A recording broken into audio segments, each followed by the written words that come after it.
I do this for a living, technically. Not urban exploration exactly. I work for a company that does environmental assessments on old buildings before demolition or redevelopment. Asbestos, structural integrity, that kind of thing. I've been inside more abandoned hospitals, schools, and factories than I can count. Ridgemont Memorial was supposed to be a routine job. The hospital had been closed for almost 20 years by the time my company got the contract. A developer wanted to convert it into apartments and needed a full structural and environmental survey first. Standard process. I was sent out with one other assessor, a guy named Philip who'd done this kind of work even longer than I had. We arrived at 8 a.m. on a Thursday.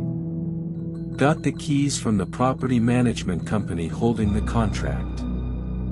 Standard 4-story building, closed in the late 1990s after a merger consolidated services to a newer facility across town.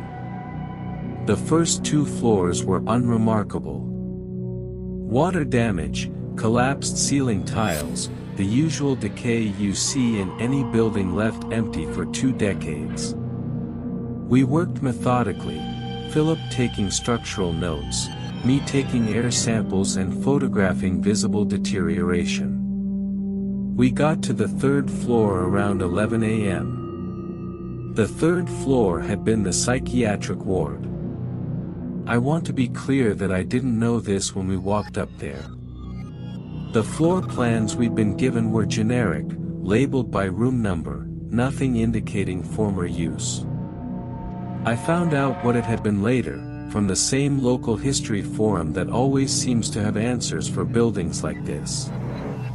What I noticed immediately, without knowing the history, was that the 3rd floor felt different. Heavier doors, metal, not wood, with small reinforced windows. A nursing station positioned to have visibility down both wings simultaneously. The kind of design choices you make when you need to observe people closely. Philip noticed it too. He'd done enough of these jobs to recognize the layout. He said, almost casually, this was a locked ward, and kept working. We split up to cover ground faster, standard practice, we always stayed in radio contact. Philip took the east wing. I took the west. The west wing had 12 patient rooms, a shared bathroom, and a day room at the far end with large windows, now boarded over from the outside, letting in only thin strips of gray light. I was taking air samples in the 3rd room when I heard something from down the hall. A door closing. Not a slam, a controlled, deliberate close. The kind of sound a door makes when someone closes it carefully, intentionally, rather than letting it swing or fall shut on its own. I called Philip on the radio. Asked if he'd closed a door. He said no. He was still in the east wing, hadn't crossed over. I went to check it myself. All 12 doors in the west wing were open when we'd started, standard for abandoned buildings like this, doors left ajar by decades of looters, weather, settling. When I walked the hallway, room 7's door was closed.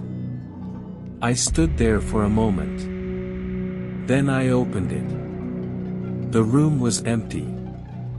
Standard patient room, bed frame with no mattress, a built-in cabinet missing its doors, a single barred window.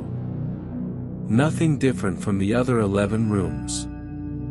I told myself the door had simply settled. Buildings shift. Doors swing when foundations move. I went back to my work. 20 minutes later, room 3's door was closed.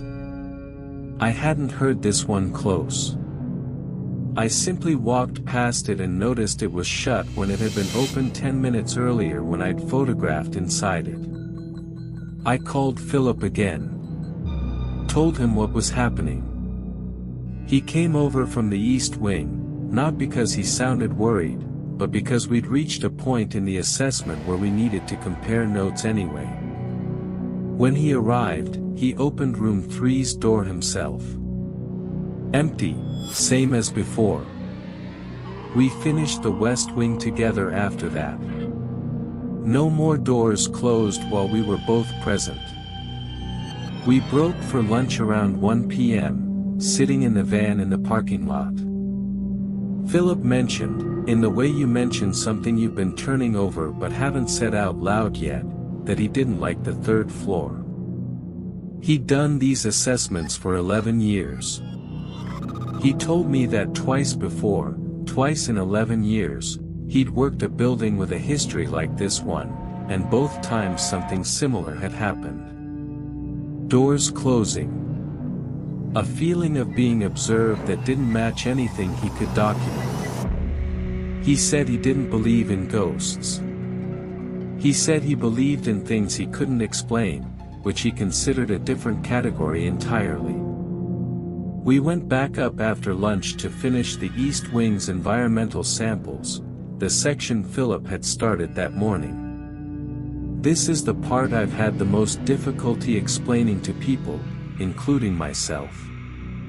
There's a supply closet at the end of the East Wing. Philip had checked it that morning, briefly, found it empty except for some rusted metal shelving, and moved on. When we returned after lunch, the closet door, which he was certain he'd left open, the way we left every door we'd already cleared, was closed. I opened it. The shelving was different. Not rearranged, different. A shelf that had been sagging and disconnected that morning was now upright, secured. And on the middle shelf, centered, was a single object that had not been there when Philip checked it 3 hours earlier. A folded patient gown. Pale green, institutional, clean, not the decades of dust and decay covering everything else in that building. Clean, like it had been folded recently. We left the building at that point. Not in a panic, we're both professionals, and the job wasn't finished, but we made the decision together, without much discussion, that we'd come back the following week with additional people. We did go back. A team of 4, the following Tuesday. We finished the assessment without incident. No closing doors. No closet items. The gown was gone, we didn't find it again, and we looked. The report was filed. The developer proceeded with the conversion. As far as I know, the building is now apartments, fully renovated, no record anywhere of what we found that day, because we didn't put it in the official report. Some things don't belong in an environmental assessment. I've thought about that gown more than almost anything else from 11 years of doing this job. Not the doors. Doors closing has a dozen explanations, even if none of them satisfied me completely that day. Settling, air pressure, something as simple as Philip misremembering which doors he'd left open. The gown doesn't have an explanation I can make myself believe. Someone, or something, had been in that closet between the time Philip checked it that morning and the time we returned after lunch. Someone had rearranged the shelving.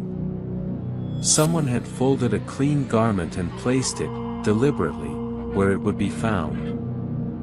I don't know if it was meant for us. I don't know if it was meant for anyone. I think about whether it had been there the whole 20 years, somehow untouched by decay in a building where everything else had rotted, and whether something had simply decided, that day, to move it into view. I haven't worked a job in a former psychiatric ward since. I take the assignments that don't require it. My company doesn't ask why. Philip retired 8 months later. We don't talk much anymore, but the last time we did, he asked me if I still thought about the third floor. I told him I did. He said he did too. That's it for tonight. New story every week, subscribe if you want more. And if your job ever takes you into a building with a history like that one, pay attention to what's changed in the rooms you've already checked. Sometimes the second look tells you more than the first one did.